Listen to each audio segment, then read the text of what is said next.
mugamba mutya abali ku channel yaffe eyitibwa Kyayiti YouTube channel yaffe kyembasaba mugende maaso nogyegattako. Olunaku olwaleero waliwo eyambuziza ku ddagala lye bayita kakubajjiri ng'ombuuza ati kakubajjiri y'omu gwe bayita kakubansiri kyewambuzizza ekibuuzo ekyo. Eddagala eryo lyeryo. Eddagala lino lye bayita kakubajjiri lifaananamu omujaaja. Eryo lye bayita kakubajjiri. Kakubajjiri era ly'eddagala lye limu lye bayita kakubansiri. Just amannya ago gasinziira wa gy'oli.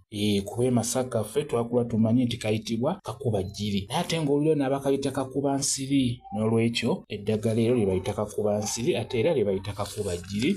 Kakubajjiri oyo ddagala nnyo ddungi nnyo okusookera ddala bw'obeera n'omwana ng'abadde alumbiddwa obulwadde bw'akamuli. Kakubajjiri oyo mulungi nnyo ku bulwadde obwo obw'akamuli. Ate era n'ekirala kakubajjiri oyo oba kakubansiri mulungi nnyo ku kifuba.